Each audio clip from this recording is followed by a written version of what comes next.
सो hi friends, तो आज हम बात करने वाले हैं कैसे आप एंजल वन की हेल्प से म्यूचुअल फंड्स में एसआईपी कर सकते हो, इन्वेस्टमेंट कर सकते हो, या फिर अगर वन टाइम इन्वेस्टमेंट भी आप करना चाहते हो तो कैसे कर सकते हैं और कौन से म्यूचुअल फंड हमें चूज करना चाहिए। राइट दोस्तों, अभी तक हमने म्यूचुअल फंड की सीरीज में जैसा कि आप सभी ने देखा कि हमने एसआईपी क्या होती है, कैसे म्यूचुअल फंड काम करता है, कैसे एनएवी काम करती है, तो हर चीज आपके साथ डिस्कस करी है। सो वेल देखिए, आज हम यहाँ पे आपको बताने वाले हैं, आप यहाँ पे मोबाइल फोन की स्क्रीन पे देखिएगा कि आज हम बात करेंगे कि म्यूचुअल फंड्स, तो हम यहाँ पे म्यूचुअल फंड्स पे जाते हैं तो हम कैसे म्यूचुअल फंड के अंदर इन्वेस्ट कर सकते हैं, एंड सेकंड चीज की कैसे इसको ट्रैक करना है, एंड तीसरी मोस्ट इंपोर्टेंट चीज की कौन से म्यूचुअल फंड में पैसा लगाना चाहिए, एंड किस सेक्टर के अंदर, किस कंपनी के अंदर पैसा लगाता है म्यूचुअल फंड, ये चीज भी आपको देखना मैं सिखाने वाला हूं और ये चीज सीखना बहुत इंपॉर्टेंट। सो राइट दोस्तों, अब आ चुके हैं हम म्यूचुअल फंड वाले सेक्शन में। देखो, जीरो कमीशन जीरो फीस आपसे चार्ज किया जाएगा।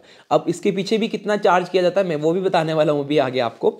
देखो दोस्तों, अभी यहाँ पे most bought on Angel One, जो एंजल वन पे सबसे ज्यादा म्यूचुअल फंड खरीदे जा रहे हैं, इनके पास्ट 3 ईयर रिटर्न आपको दिख रहे हैं 37%, 48%। स्मॉल कैप कंपनीज अभी हम आगे डिस्कस भी करें। कॉन्ट्रा फंड एसबीआई का जिसमें 32% रिटर्न हमारा 3 ईयर का यहाँ पे आपको शो कर रहा है। और देखिए यहाँ पे रिटर्न देखिए आप, काफ़ी अच्छे रिटर्न्स हमें पास्ट में देखने को मिले हैं, क्योंकि अब आप सभी को पता है कि रिसेंटली 18,000 से मार्केट 22,000 पे पहुंच चुका है, तो कहीं ना कहीं रिटर्न्स तो हमारे बढ़ेंगे ही हैं। बट स्मॉल कैप हो गया, मिड कैप कंपनीज होगी, लार्ज कैप कंपनीज होगी। तीन कंपनीज में जैसे 3 सेक्टर आपको पता होगा। देखो, स्मॉल कैप कंपनीज में जैसे मैं आपको पहले ही बताया कि स्मॉल कैप कंपनी में रिस्क भी ज़्यादा होता है एंड रिटर्न भी ज़्यादा होता है। मतलब जहां पे आप रिस्क भी आप अपना इंक्रीज करना है। देखो, कोई कंपनी जिसकी स्मॉल कैपिटल अभी है, जो अभी न्यू कंपनी मार्केट के अंदर आई है, लॉन्च हुई है और अच्छी कंपनी है, जिनके अंदर काफ़ी अच्छी पोटेंशियल है, बट ऐसा नहीं होगा कि 50 की 50 कंपनीज ग्रो कर जाएंगी, ऐसा कभी पॉसिबल नहीं है। बट अगर 50 में से 20 कंपनीज भी लार्ज कैप में या फिर मिड कैप में भी क्रॉस कर गई ना, तो भी आपको अच्छा खासा रिटर्न मिल सकता है। इसलिए कहते हैं कि स्मॉल कैप कंपनीज में रिस्क भी होता है बट रिटर्न भी ज़्यादा होता है। सो राइट, कैसे हमें कंपनी को चूज करना है। राइट, अब देखो दोस्तों, इसमें डिपेंड करता है कि भाई आप कितना रिस्क आप उठाना चाहते हो। देखो, रिस्क इन द सेंस कि देखो, म्यूचुअल फंड मार्केट बेस्ड होते हैं, आप सभी को पता है कि अल्टीमेटली आपका पैसा, फॉर एग्जांपल हम कोई भी एक कंपनी उठा के लेके चलते हैं। राइट, हमने एक स्मॉल कैप की कंपनीज ये देखी है, तो यहाँ पे आप मिनिमम 100 रुपये से यानी एसआईपी स्टार्ट कर सकते हो। जो लोग बोलते हैं ना भाई हमारे पास 2-3 हज़ार 5,000 रुपये महीना नहीं होते हैं, तो मेरे भाई आप लोग 100 रुपये, 200 रुपये, 500 रुपये से भी एक छोटी छोटी अमाउंट से आप बड़ा अमाउंट बना सकते हो। बट उसमें वक्त लगेगा, टाइम लगेगा, बट मेन चीज़ है आप इन्वेस्टमेंट करना डेफिनेटली स्टार्ट करो। राइट, तो अभी देखो, हम यहाँ पे फॉर एग्जाम्पल कोई भी एक म्यूचुअल फंड ओपन में करके आपको दिखा देता हूँ। राइट, तो मैं आपको एटलीस्ट पता चले कि कैसे म्यूचुअल फंड यहाँ पे काम करता है। सो नाउ गाइस, तो हमने यहाँ पे अभी एक फंड ओपन करा है जो कि स्टेट बैंक ऑफ इंडिया यानी एसबीआई के कॉन्ट्रा फंड है, जिसमें आपको दिखाने के लिए ओवरव्यू कि कैसे आपको इस फंड को देखना है, फंड में इन्वेस्ट करने से पहले क्या क्या चीज़ें देखना इंपॉर्टेंट है। तो इसका रिटर्न आप देखोगे 3 ईयर का पर ईयर रिटर्न आप देखिए 32% रिटर्न इसका रहा है। AUM यानी एसेट अंडर मैनेजमेंट, कितने साल हुए हैं इस फंड को, ये चीज़ आप देखिए। एक्सपेंशन रेशो कितना है, अब जैसे मैंने आपको बताया ना कि कितने उनके पास अभी होल्डिंग एसेट्स हैं। अगर आपने हमारी एनएवी वाली वीडियो देखी होगी, एसआईपी इन म्यूचुअल फंड वाली, मैंने उसमें एनएवी सिखाया था आपको, तो वो एनएवी इसी फंड के ऊपर कैलकुलेटेड की जाती है और मार्केट के रिटर्न को, अल्टीमेटली मार्केट बढ़ेगा तो आपका म्यूचुअल फंड भी बढ़ेगा, बट डिपेंड करता है कि कौन सी सेक्टर के अंदर आप इन्वेस्ट करो। अब देखो, सोचना, अगर आप इक्विटी के अंदर आप जैसे for example large cap companies में अपना पैसा लगा रहे हो, तो आपको पता होना चाहिए कि भाई जो आपकी कंपनीज हैं, ये रिस्क देखो, रिस्क ऑलवेज इक्विटी में हाई रहता है बट रिटर्न भी आपको हाई रहता है। अब देखो, होल्डिंग कौन से सेक्टर में होल्ड कर रहा है। देखो, बैंकिंग सेक्टर में 17% इनका रिटर्न है, डेप्ट में कितना है, आईटी सेक्टर में कितना है, यहाँ पे देखो पावर सेक्टर में कितना है, हर रिटर्न आपको देखने को मिलेगा। कौन सी कंपनीज में इनका पैसा मैक्सिमम इन्वेस्टेड है, जैसे मैंने आपको बताया, तो कोई भी म्यूचुअल फंड 8 to 9% से ज्यादा कभी भी किसी एक सिंगल कंपनी के अंदर पैसा नहीं इन्वेस्ट करता है। तो डेप्ट है, राइट, डेप्ट, और ये एचडीएफसी बैंक में, गेल में, स्टेट बैंक ऑफ इंडिया, इसी तरीके से आईटी सेक्टर के अंदर और आईसीआईसी बैंक। तो आपको हर एक चीज देखना है भाई कि मेरा पैसा, मेरा जो लग रहा है, कि कौन सी कंपनीज में पैसा लग रहा है। अब दोस्तों, मैं आपको एक यहाँ पे एडवाइस देना चाहता हूँ।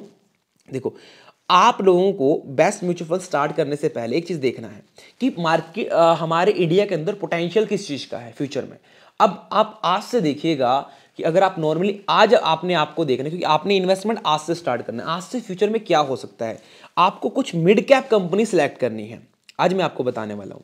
मिड कैप कंपनीज दोस्तों जो हैं उनका पोटेंशियल अच्छा होता है। मिड कैप यानी मिडल वाली, जो मीडियम रिस्क, मीडियम वहां पे रिटर्न। बट लेकिन अगर मिड कैप की कुछ लिमिटेड कंपनीज ऐसी होंगी, फॉर एग्जांपल 100 कंपनीज हैं, 100 में से कम अगर 20 या 30 कंपनीज भी आने वाले 5 साल में, 10 साल में लार्ज कैप में कन्वर्ट हो गई। मैं आपको बताता हूं, देखो पहले कंपनी आती है स्मॉल कैप, जिसका स्मॉल कैपिटल होता है, फिर वो होता है मीडियम है ना, मिड कैप, फिर उसके बाद होता है, देखो दोस्तों कोई भी कंपनी जब मार्केट के अंदर आती है तो वो एकदम से लार्ज कैप नहीं होती कि भाई बहुत बड़ी फंड की वो कंपनी है लार्ज कैप, टाइम लगता है चीज़ों को होने में।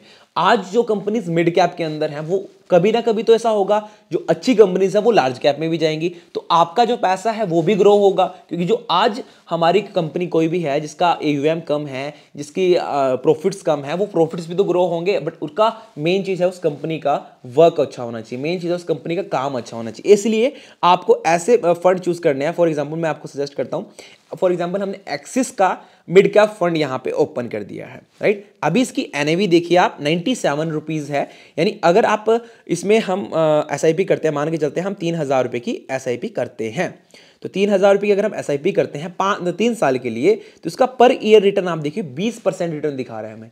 बल्कि मैंने आपको स्लाइड्स में जब एग्जांपल दिया था तो मैंने 12-15% का हम एग्जांपल की बात करें, वो क्यों कर रहे थे दोस्तों, वो इसलिए करते कि लॉन्ग रन में अगर आप देखोगे, लॉन्ग टर्म में, तो हो सकता है कभी कभी मार्केट के अंदर क्रैश भी हो, मार्केट डाउन भी हो, बट आप लोगों को इन्वेस्टेड बने रहना है।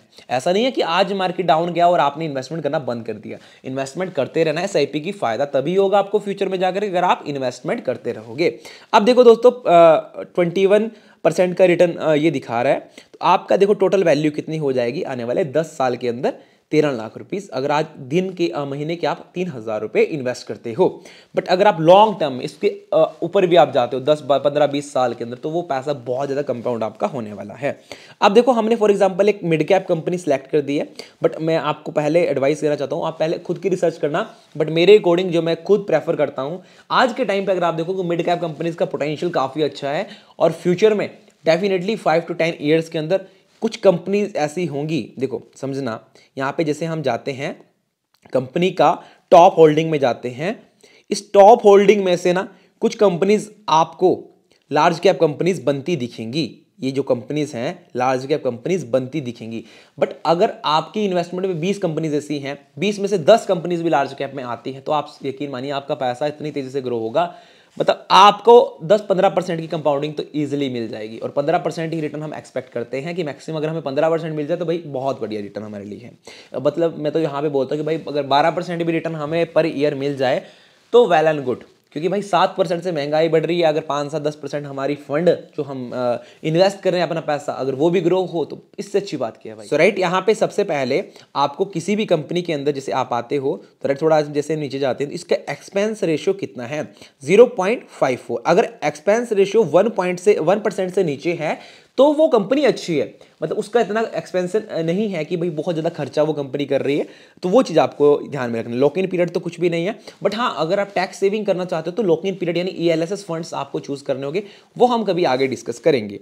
सो राइट, यहाँ पे जैसे हमने इन्वेस्ट नाउ पे क्लिक किया, अब यहाँ पे आपको अमाउंट सेलेक्ट करना, भाई अगर आपको 1000 रुपये महीना आपको अमाउंट SIP करना है, या फिर अगर आपको वन टाइम का मतलब क्या होता है जिसको हम लमसम भी कहते हैं। वन टाइम का मतलब क्या हुआ दोस्तों कि भाई अगर आपके पास आज ही 1 लाख रुपीज़ हैं या फिर 5 लाख रुपए आप इन्वेस्ट करना चाहते हो अपने फ्यूचर के लिए, आज आपके पास हैं बट आप उनको इन्वेस्ट करना चाहते हो, देखो SIP तो आपको चला के रखना ही है दोस्त। मैं आपको सजेशन दे रहा हूँ कि SIP तो आपको चला के रखना ही है कि मार्केट गिरे या बढ़े, आपको उससे कोई फर्क न पड़े। बट लमसम इन्वेस्टमेंट आपको तब करना चाहिए, लमसम इन्वेस्टमेंट आपको तब करना चाहिए जब मार्केट के अंदर डिप्स आती है। अभी मार्केट के अंदर एक डिप आई तो इसमें आप लमसम इन्वेस्टमेंट कर सकते हो, क्योंकि आपको जैसे आप बाजार में जाते हो, कोई आपको शर्ट पसंद आती है या फिर कोई भी आपको प्रोडक्ट पसंद आता है, आप उसमें बार्गेनिंग करते हो थोड़ा सा, क्या 1000 क्या, अरे भाई 950 का दे दे। वही चीज़ शेयर मार्केट के अंदर भी आपको थोड़ी सी बार्गेनिंग कर लेना चाहिए, क्योंकि आज जो चीज़ आपको 1000 रुपये की मिल रही है, हो सकता है वो कल आपको 1200 की मिले, 1300 की मिले, बट जब वो डिप आती है 1000 से वो कहीं ना कहीं आपको 980, 970, 950 तक वो प्रोडक्ट इजीली मिल सकता है, वो शेयर या फिर वो म्यूचुअल फंड की NAV आपको मिल सकती है। तो इस तरीके से आप वन टाइम भी इन्वेस्टमेंट कर सकते हैं। अब भाई SIP के लिए ध्यान दे, जैसे फॉर एग्जांपल 1000 रुपये की हमें महीना SIP स्टार्ट करनी है, तो यहाँ पे देखिए मंथली एसआईपी भाई किस डेट को एसआईपी आपको डिडक्ट करनी है। अब मैं आपको बताने वाला हूं, मैक्सिमम लोगों की सैलरी 1 या 2-3 तारीख को आती है, बट आप लोग क्या करो, अपनी एसआईपी को मंथ एंड में डिडक्ट करो। अब देखो वो आपके ऊपर डिपेंड करता है, हालांकि इससे बहुत ज़्यादा चेंज नहीं होने वाला, बट अगर आपके पास मंथ एंड तक 1000 2000 3000 रुपीज़ रहते हैं, आप सेव कर सकते हो, तो आप मंथ एंड में डिडक्ट करना, नहीं तो आप यहाँ पे डेट चूज करना जो भी आपके अकॉर्डिंग सुटेबल रहे। यहाँ पे कंफर्म करना है और इस कंटिन्यू वाले बटन पे क्लिक करना है। और जो भी आप मेथड यूज़ करते हो, गूगल पे, यूपीआई, नेट बैंकिंग यूज़ करते हो उससे कर सकते हो, गूगल पे यूज़ करते हो गूगल पे से कर सकते हो। बट इसमें आपको क्या करना है, एसआईपी को आपको मैंडेट करना है। मैंडेट का मतलब क्या होता है कि ऑटो मैंडेट हो जाएगा, ऑटोमेटिकली आपके अकाउंट से जो भी डेट आप सिलेक्ट करोगे, 2-4 तारीख 3 तारीख जो भी आप सिलेक्ट करोगे, उस डेट को ऑटोमेटिकली आपका 1000 रुपीज़ पैसा वो इन्वेस्ट होना स्टार्ट हो जाएगा। अभी देखो मैंने हालांकि एसआईपी ऑलरेडी करी है, ये मेरा सेकंड अकाउंट है, मैं जस्ट आपको दिखाने के लिए। अब देखो दोस्तों, अगर आप 1000 रुपये भाई महीना लगाते हो ना, समझना पॉइंट समझना, वो आपका इन सब कंपनीज में इन्वेस्ट होगा।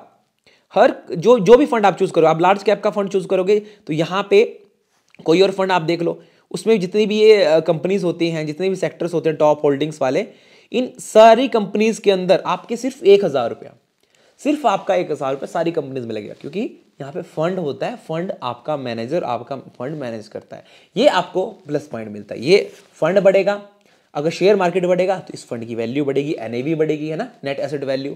तो एनएवी बढ़ेगी तो आपका शेयर की वैल्यू बढ़ेगी, आपने जो म्यूचुअल फंड लिया उसकी वैल्यू बढ़ेगी, आपका प्रॉफिट बढ़ेगा। अगर एनएवी कम होगी तो आपका वहां पे थोड़ा सा लॉस होगा। बट शेयर मार्केट के अंदर एंड म्यूचुअल फंड के अंदर एक चीज समझना है, पैसा वही बनाता है जो टिका रहता है, जो बना रहता है। अभी मैं आपको दिखाऊंगा अभी इन फ्यूचर कि हमारे एक फ्रेंड है, उनका म्यूचुअल फंड का कितना अच्छा रिटर्न चल रहा है, वो हम आगे डिस्कस करेंगे। बट आपको पॉइंटली समझना है कि आपको बने रहना है, आपको इन्वेस्टमेंट में बने रहना है। तो राइट, तो इस तरीके से दोस्तों हम एंजल वन से म्यूचुअल फंड में इन्वेस्ट करते हैं। सो राइट, यहाँ पे आपको चीज़ों में सारी चीज़ें ध्यान में रखनी है कि भाई AUM कितना है, एसेट अंडर मैनेजमेंट कितना है, एटलीस्ट 10,000 CR तो एटलीस्ट होना ही चाहिए कंपनी का AUM। और जो न्यू कंपनी लॉन्च होती है हो सकता है उसका थोड़ा सा कम हो, बट अगर पोटेंशियल है उस कंपनी के अंदर तो आप SIP स्टार्ट कर सकते हैं। सो आई होप आपको समझ आ गया होगी एंजल वन से कैसे हम SIP करते हैं। एंड अगर वीडियो पसंद आए वीडियो को लाइक करना, चैनल पे पहली बार चैनल को सब्सक्राइब करे बिना मत जाना। मिलेंगे नेक्स्ट वीडियो में, तब तक के लिए बाय बाय, टेक केयर।